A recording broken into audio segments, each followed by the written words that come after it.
The ambush came at dawn.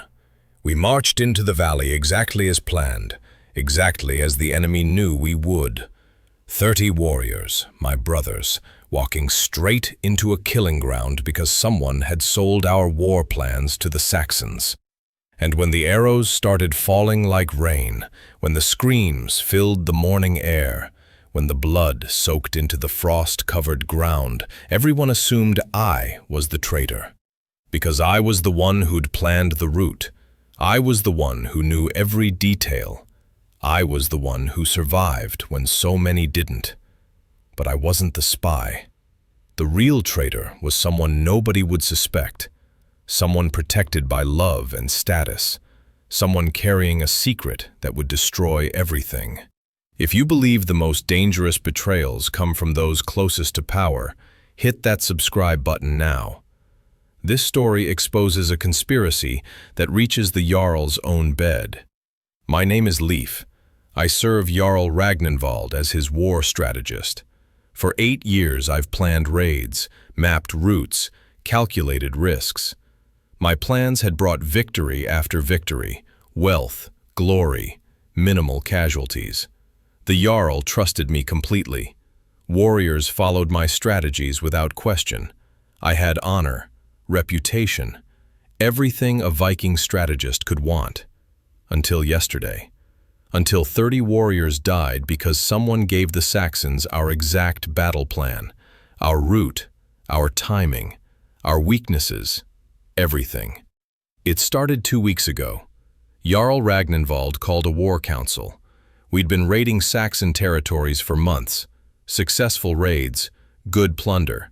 But the Saxon lord, Aethelred, was consolidating power, building alliances. If we didn't strike soon, he'd become too strong to challenge. We need a decisive victory, Ragnvald said. The council sat around the great table, his wife Aethelred beside him, his captains, his trusted advisors, me.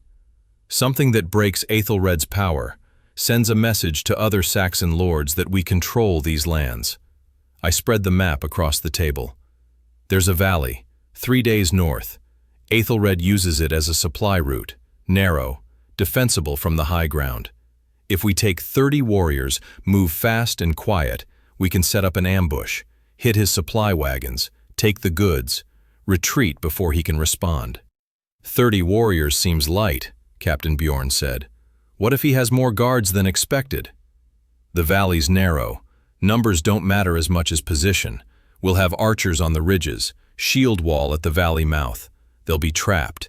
It'll be over in minutes. Ragnvald studied the map. When do we move? Dawn, 3 days from now. We march at night, reach the valley before sunrise, set up our positions, wait for the supply train, hit fast, gone before noon. Who knows this plan? Aethelred asked. Her voice was soft, curious. She often attended war councils. Ragnvald valued her opinion, said she had a sharp mind for strategy.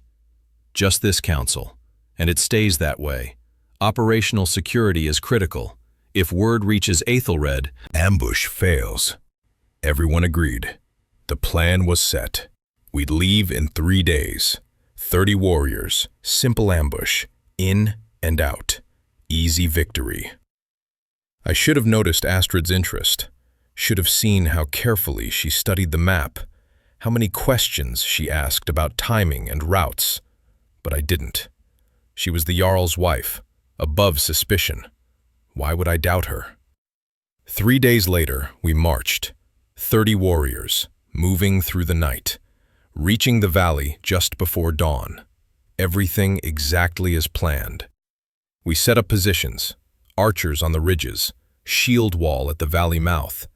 Perfect ambush setup. Then the sun rose, and we saw them. Saxons. 50 of them. Already in position. On our ridges. At our ambush points.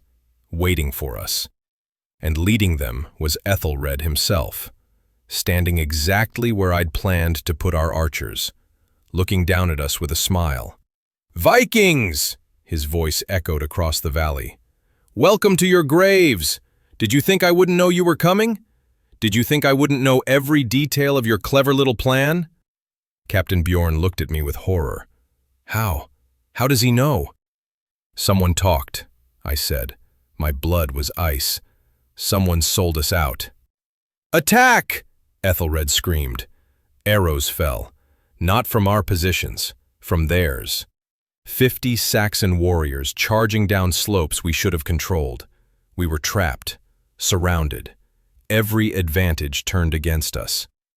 The killing lasted maybe 15 minutes, but it felt like hours.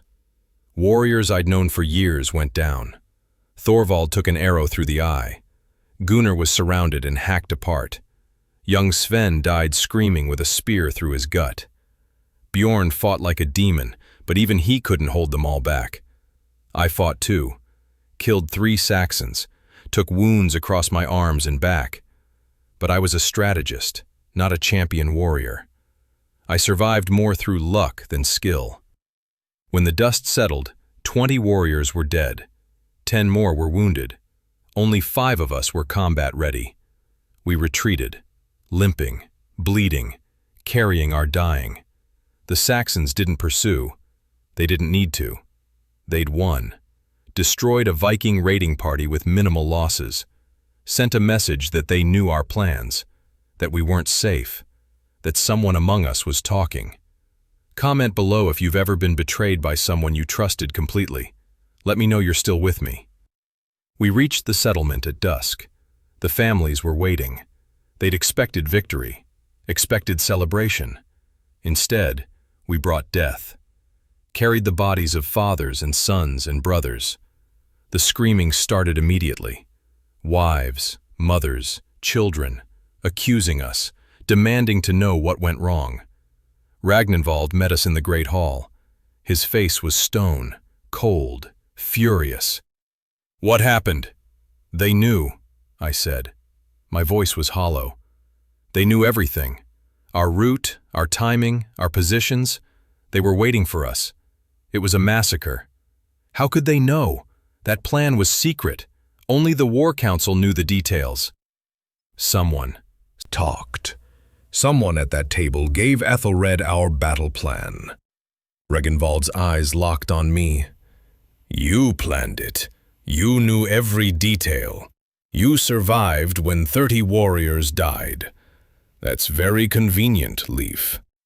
The accusation hit like a physical blow. You think I betrayed us? I've served you for 8 years. I've never… You're the only one who could have given such detailed information. The only one who knew the exact positions, the exact timing. The only logical suspect. I'm not the only one who knew. The entire War Council heard the plan. The War Council is full of men I've known for decades, warriors who've bled beside me, proven their loyalty 100 times. But you? You're a strategist. You live by cunning, not honor. Maybe the Saxons offered you something I couldn't. Maybe you decided 30 warriors was an acceptable price for gold. That's insane. I would never… Guards, arrest him, chain him. He'll face trial at dawn. And if he's found guilty, he'll hang for treason and the murder of 30 warriors. They grabbed me. I didn't resist, couldn't resist. My mind was reeling. Someone at that War Council had betrayed us. Someone had sold our plans. But who? And why was Ragnvald so quick to blame me instead of investigating? Unless he knew something I didn't. Unless he already suspected someone else but couldn't face the truth. Couldn't admit that the spy might be closer than he wanted to believe. The holding cell was cold, dark. I sat on stone floor with iron chains around my wrists. Above me, I could hear the settlement. Voices raised in anger. Families mourning. Warriors demanding justice. And all of them wanted my head. I replayed the War Council meeting in my mind. Who had been there? Ragnvald, Astrid, Bjorn, 3 other captains, me. 7 people total. One of them was a traitor. One of them had given our plans to Aethelred. Not Bjorn. He'd fought beside me in the valley, taken wounds trying to save warriors, nearly died himself. If he was the spy, he wouldn't have risked his own life like that. Not the captains. They'd all been with Ragnvald for years, fought in dozens of battles, bled for him, built their entire reputations on loyalty. Why betray him now? That left Ragnvald himself, which was absurd. Why would he sabotage his own raid? Or Astrid, the Jarl's wife, a woman above suspicion, a woman who'd been asking very specific questions about the battle plan. I heard footsteps. The cell door opened. A figure entered. Small, female. It was Astrid.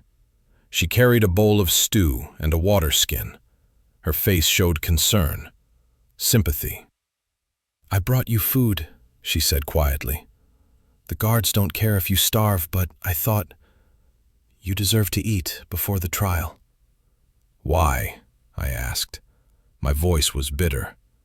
"Why show me kindness? Your husband thinks I'm a traitor, thinks I sold out 30 warriors for Saxon gold." "Ragnvald is grieving, angry. He needs someone to blame. You're convenient, but I don't think you did it." "Then who did?" Astrid set down the bowl, sat across from me. Her expression was troubled. "I don't know, but someone at that war council betrayed us.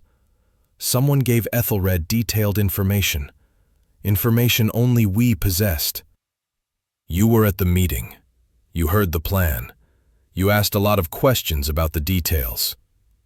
Her face flickered, just for a moment. Surprise. Then careful neutrality. "I always ask questions. Strategy interests me. Ragnvald values my input." "What kind of questions?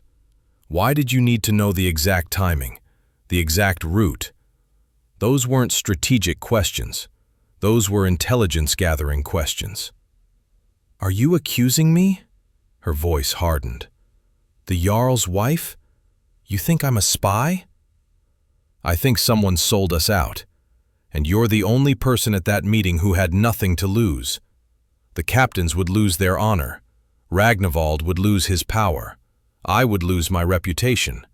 But you're protected by marriage, by status, by the fact that nobody would ever suspect the Jarl's beloved wife." "Would you suspect the Jarl's wife or dismiss it as impossible? Tell me in the comments." Astrid stood abruptly. "You're desperate, making wild accusations because you know you're guilty. Ragnvald was right to arrest you. You're not just a traitor, you're a coward who blames women when caught." She left. The door slammed, but I'd seen something in her face. When I mentioned her questions, when I pointed out she had nothing to lose. Fear, guilt, the expression of someone caught in a lie. I was right. Astrid was the spy. But why? What could Aethelred offer a Jarl's wife? What could be worth betraying your own people? Worth getting 30 warriors killed? Love. The answer came suddenly, clearly. Love was worth anything to some people. What if Astrid wasn't just selling information? What if she was in love with Aethelred? What if this wasn't just betrayal for gold? What if it was betrayal for passion? I needed proof. Needed evidence that would convince Ragnvald to investigate his own wife instead of executing his strategist. But how? I was chained in a cell, guarded, scheduled for trial at dawn. I had hours, maybe less. Then I remembered. Astrid had visited me, brought food, sat close enough to talk, close enough for me to smell her perfume. Expensive perfume, foreign perfume. Not Norse, not something you'd get from Viking traders.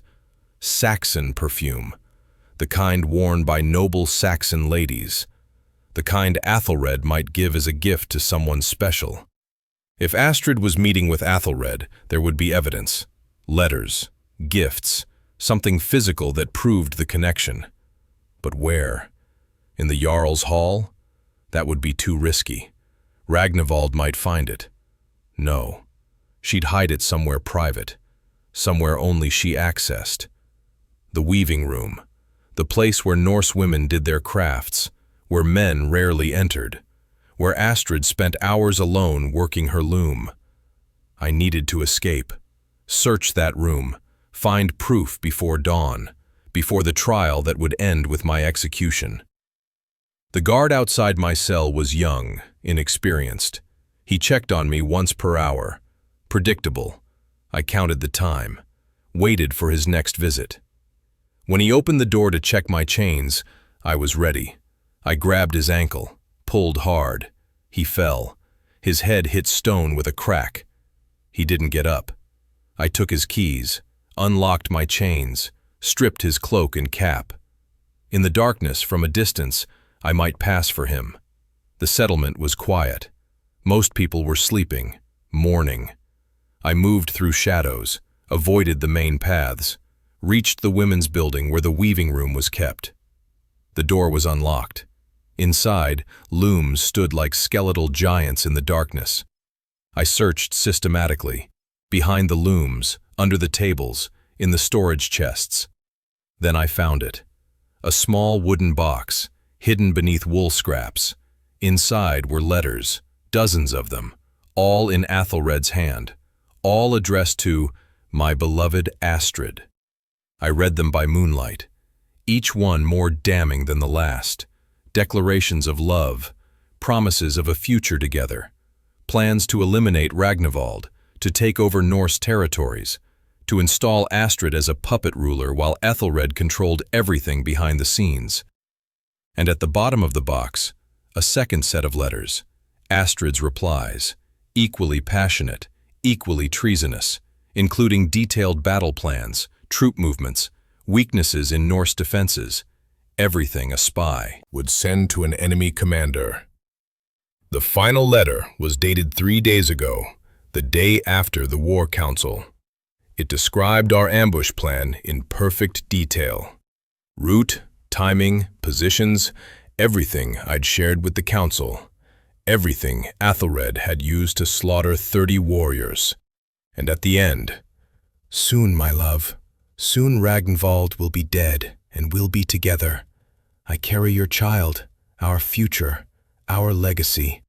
Nothing will stop us now.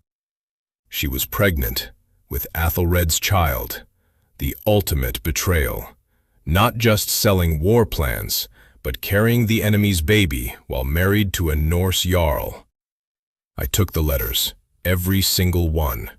This was proof, undeniable, devastating. But would Ragnvald believe it? Would he accept that his beloved wife was a traitor? I didn't have a choice. I had to try. I found Ragnvald in the Great Hall, alone, drinking. His face showed the weight of 30 deaths, the grief of a leader who'd sent warriors to die. He looked up when I entered. His hand went to his sword. "You escaped," he said flatly. "That proves your guilt. An innocent man would wait for trial. A guilty one runs. I'm not running. I'm bringing you proof. Proof that I'm innocent. Proof that someone else betrayed us." I threw the box of letters onto the table. They spilled out, dozens of them. Read them. Read every word. And then tell me who the real traitor is. Ragnvald picked up a letter, started reading. His face went from confusion to disbelief to horror. He read another, then another. His hands were shaking. "No," he whispered. "No, this can't be real. These are forgeries. You created these to save yourself." Look at the handwriting. Look at Aethelred's seal. Look at Aethred's replies.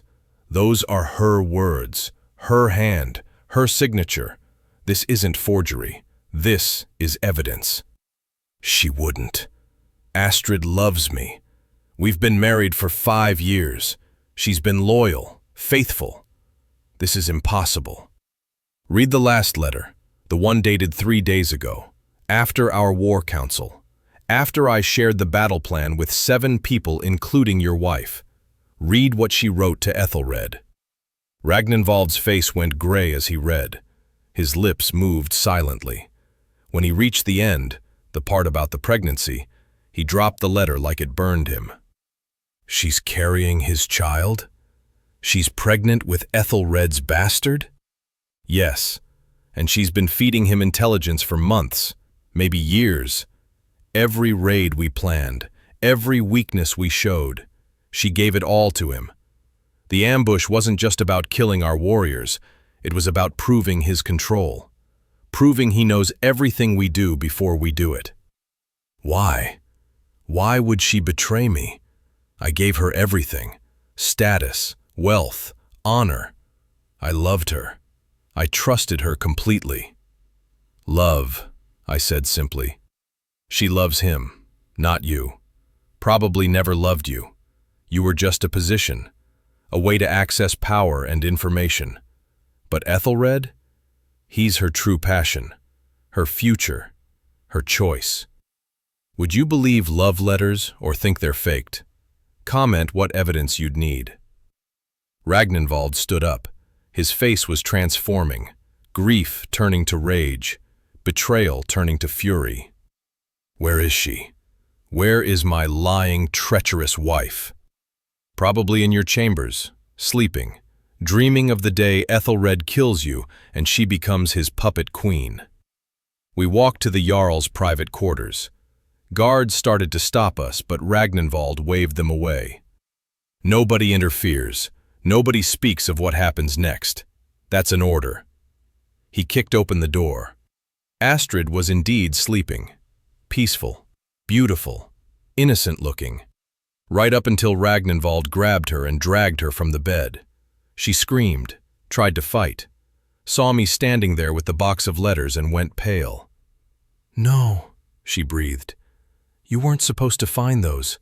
They were hidden, protected." "Nothing stays hidden forever," Ragnvald said. His voice was dead, empty. "Did you do it? Did you betray us? Did you sell our battle plans to Aethelred?"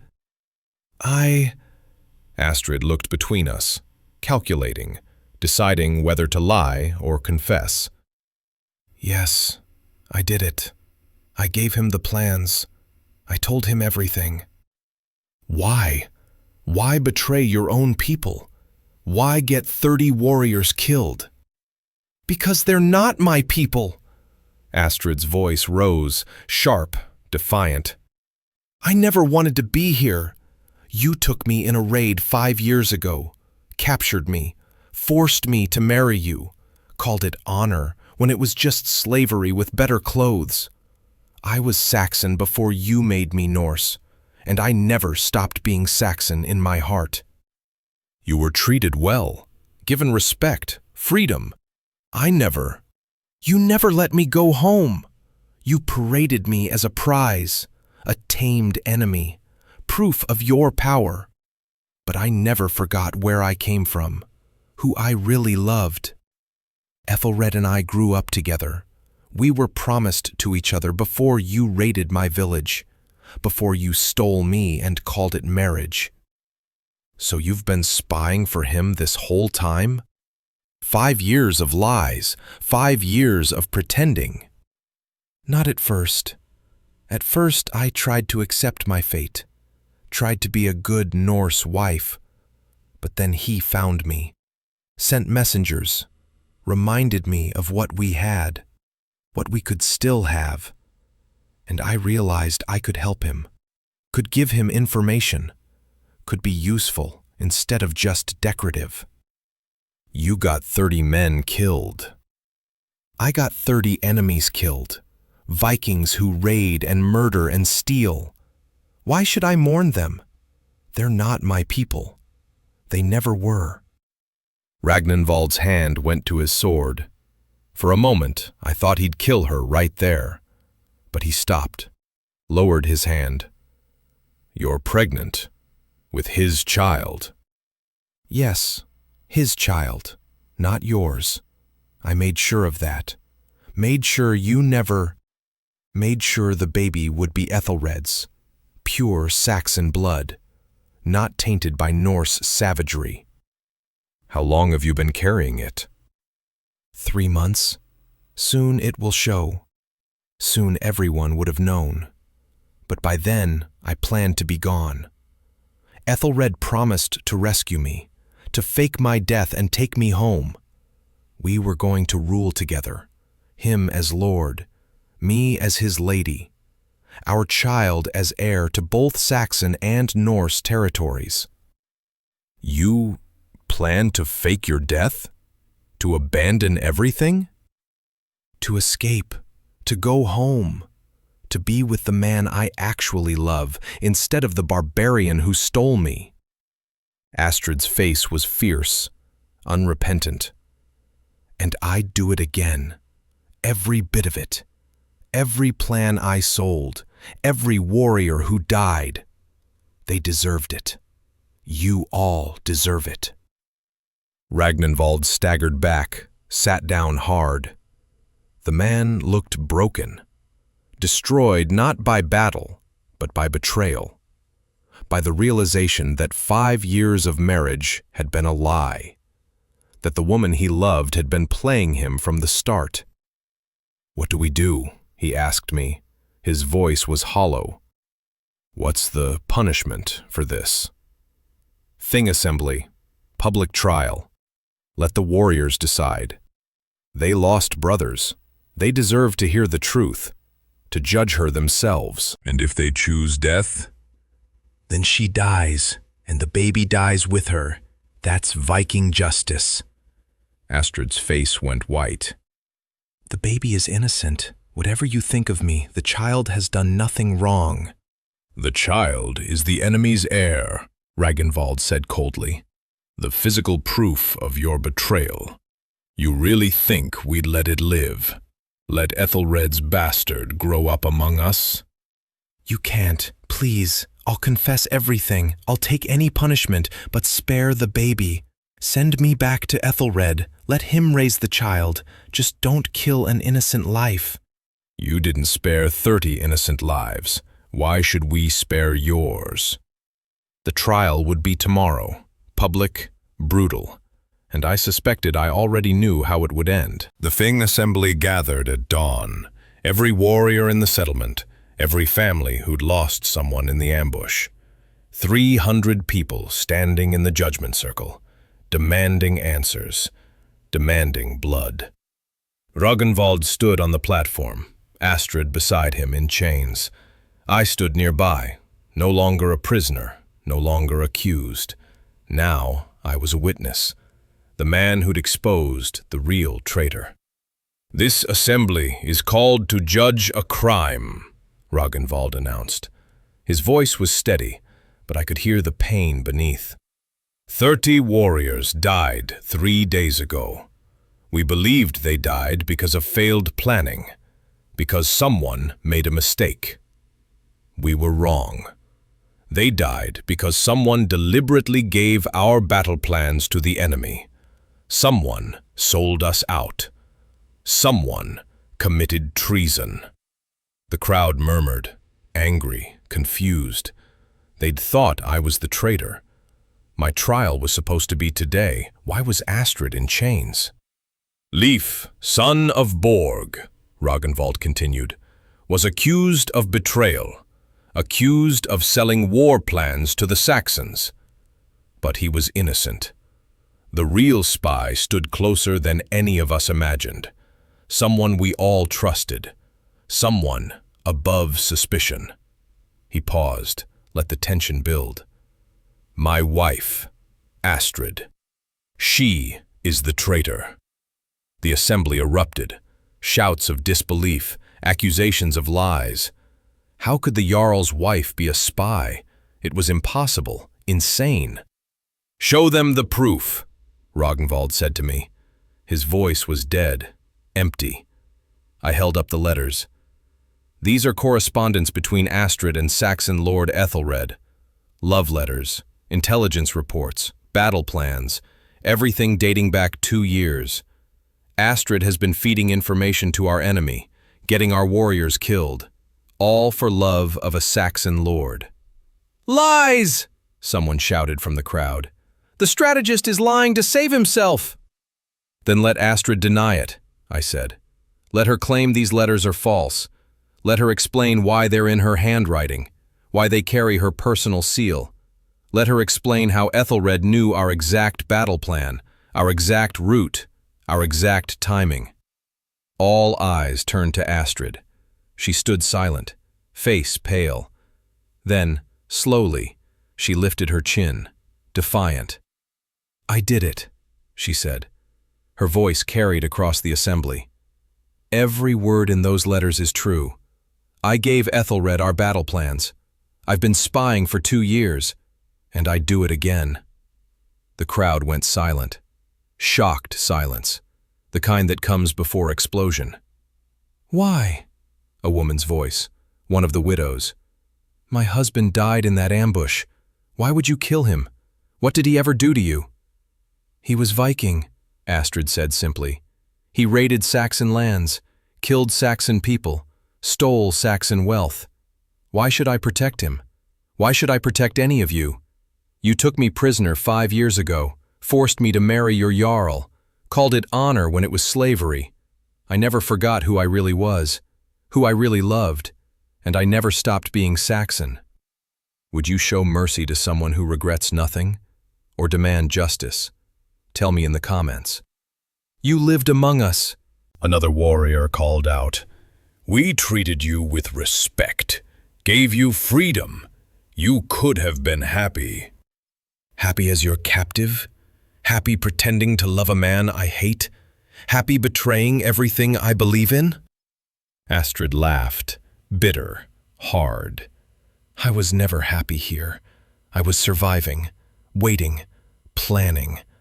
And when Aethelred found me, when he gave me purpose, I finally had hope again."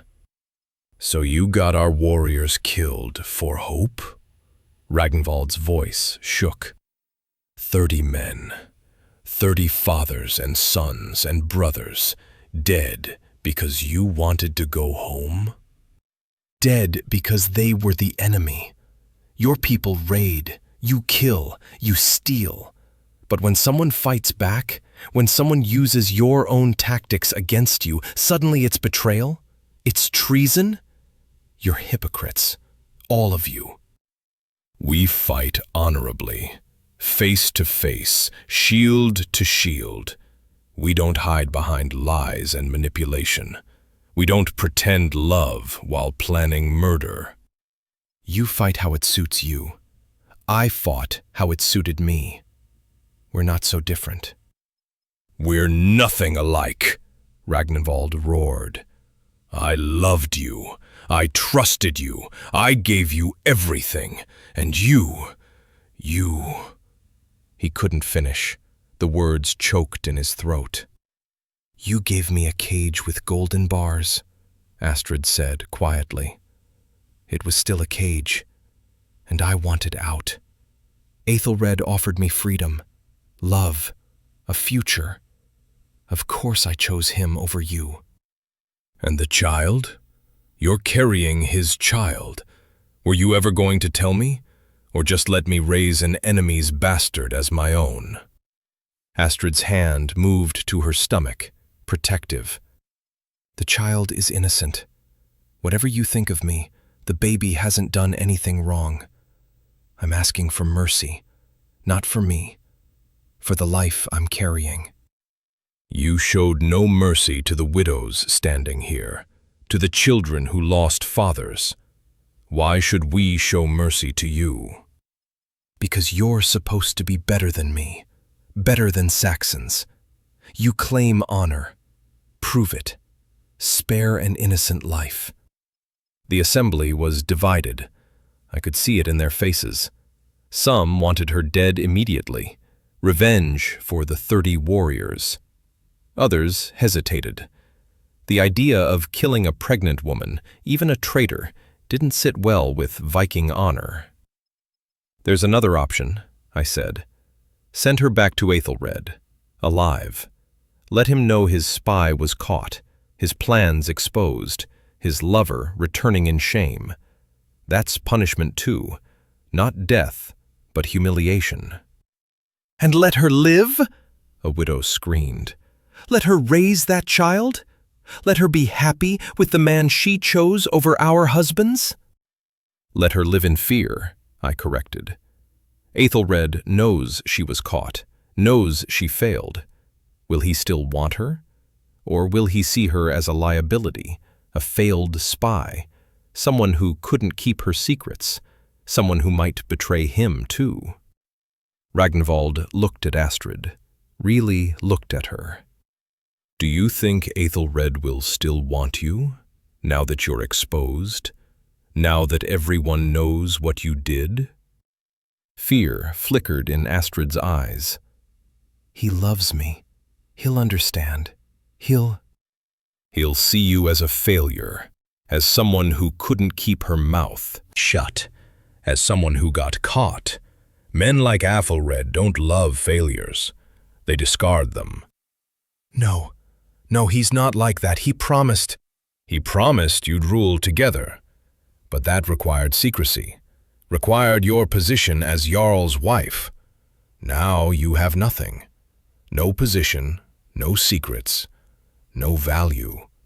What use are you to him now? The assembly voted, not for death, for exile. Astrid would be returned to Aethelred, alive but disgraced. A message that Vikings didn't kill pregnant women, but neither did they forgive betrayal. She'd live with her choices, live with knowing she'd failed, live with whatever Aethelred decided to do with a lover who'd been compromised. "I hope he still loves you," Ragnvald said as the guards took her away. "Because if he doesn't, you've lost everything. Your home, your husband, your honor, your future. And you'll have no one but yourself to blame." Astrid didn't respond, just walked away in chains, heading back to the man she'd betrayed us all for. I wondered if she'd still think it was worth it when she arrived. We sent Astrid back to Aethelred under guard. 3 warriors escorted her, not for protection, for delivery.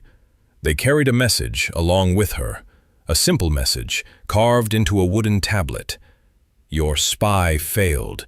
Your plans are known. Try again and face real war." The warriors returned a week later. They reported what happened when Astrid arrived at Aethelred's hall. It wasn't the reunion she'd expected. Aethelred had been furious, not because she'd been caught, because she'd been sloppy enough to keep written evidence, because she'd gotten herself exposed, because she'd become a liability. He took her in, the lead warrior reported, but not with love, with coldness, said she'd failed him, failed their plan. The child was still his heir, so he couldn't kill her, but he made it clear she was no longer his partner, no longer his equal, just another captive woman, like she'd been with us. Ragnvald listened without expression. The man had aged 10 years in the past week, gray in his beard, lines around his eyes. The weight of betrayal had broken something inside him. So she traded one cage for another, except this time, she chose it herself. "Poetic justice," I said. She wanted freedom with Aethelred. Instead, she got the same life she had here, but without respect, without status, just another possession. Do you think the child will survive? Will Aethelred let her raise it? Unknown, but even if he does, that child will grow up knowing its mother was a spy, a traitor, someone who betrayed her adopted people for love. That's not a legacy anyone would want. The settlement slowly healed. The families of the 30 dead warriors received compensation, gold, land, acknowledgement that their men had died not from failed strategy, but from deliberate betrayal. It didn't bring the dead back, but it honored them, remembered them properly. My reputation was restored, more than restored. I'd been the one to uncover the spy, to risk escape, to find evidence when everyone else accepted the convenient suspect. Warriors who doubted me now treated me with respect. Some even apologized for assuming guilt. "You proved yourself," Captain Bjorn said, "not just as a strategist, but as a warrior. You could have run, could have saved yourself and left us in the dark. Instead, you stayed, fought for truth. That takes courage." "Or stubbornness," I said. "I don't like being called a traitor when I'm innocent." "Either way, you have my respect, and my apology. I should have defended you, should have demanded investigation before accusation. I failed you as a friend. You were grieving. We all were. Grief makes people irrational, makes them look for easy answers instead of true ones. Would you forgive people who falsely accused you, or hold the grudge? Comment your honest answer." Ragnvald called me to the Great Hall a month later. Private meeting, just him and me. His face was serious, but no longer broken. He was rebuilding, slowly. "I'm making changes," he said. "New protocols for war councils. No more open discussions where anyone can listen. Information will be compartmentalized. Only those who need to know will know. And will verify loyalty.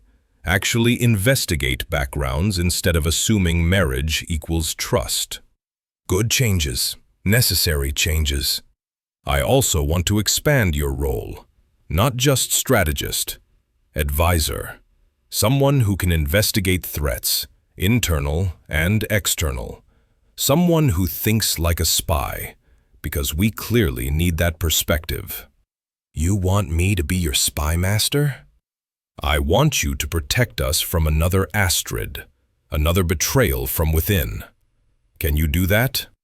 I thought about it. Being a spy master meant living in shadows, suspecting everyone, never fully trusting. It was a harder life than being a strategist, lonelier, more dangerous. But it was also necessary. Aethelred had proven that enemies didn't always come from across the battlefield.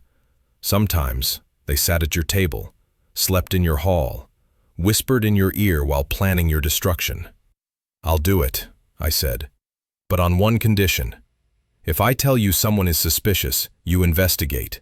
You don't dismiss it because they're family, or friends, or lovers. You actually look, actually verify. Deal?" "Deal. I learned that lesson the hard way. I won't make the same mistake twice." We clasped arms, warrior to warrior, Jarl to advisor. Two men who'd survived betrayal and come out stronger, wiser, more cautious, but not broken. 3 months later, we raided Saxon territories again. Different route, different strategy. Information shared only with essential personnel. No one got the full picture except me and Ragnvald. This time, there was no ambush, no advance warning. We hit hard, took plunder, got out clean. The Saxons were confused. How had we changed tactics so completely? How had we managed to surprise them when they'd been able to predict us before? They didn't know. They couldn't know, because their source was gone. Aethelred was just another captive woman now. No access, no information, no value. We won that raid and the next one, and the one after that. Each victory restoring confidence, proving that with proper security, with verified loyalty, with careful planning, Vikings could dominate, could win, could thrive. Sometimes I wondered about Aethelred, about whether she regretted her choices, whether Aethelred still kept her around, or whether she'd become just another servant. Whether the child was born yet, and if so, whether it knew its mother had betrayed an entire people for love. But mostly, I didn't think about her. She was a lesson learned, a warning heeded, a reminder that trust has to be earned, that love can be a weapon, that the most dangerous enemies are often the ones you never suspect. If you believe betrayal teaches stronger lessons than loyalty, hit that subscribe button now. Tell me in the comments, would you ever forgive a spouse who betrayed you this completely? Or is some treason unforgivable? In the world of Vikings, true loyalty is proven through action, not words. The deadliest betrayals come from those closest to power, and every tale of spies and secrets ends with truth and consequences. 30 warriors died because of love, because a captured woman never forgot who she really was, because marriage can't always overcome hate, because some cages are invisible until you try to escape them.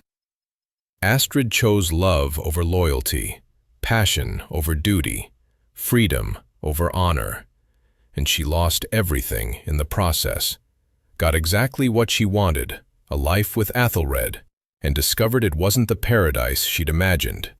Meanwhile, we Vikings learned to watch our own halls as carefully as we watch the battlefield, to verify trust instead of assuming it, to remember that not everyone who smiles at you wishes you well. The settlement is stronger now, wiser, more careful. We honor the 30 who died, remember their names, visit their graves, and we make sure their deaths weren't meaningless, that we learned, that we adapted, that we survived. Skål, warriors, until the next saga.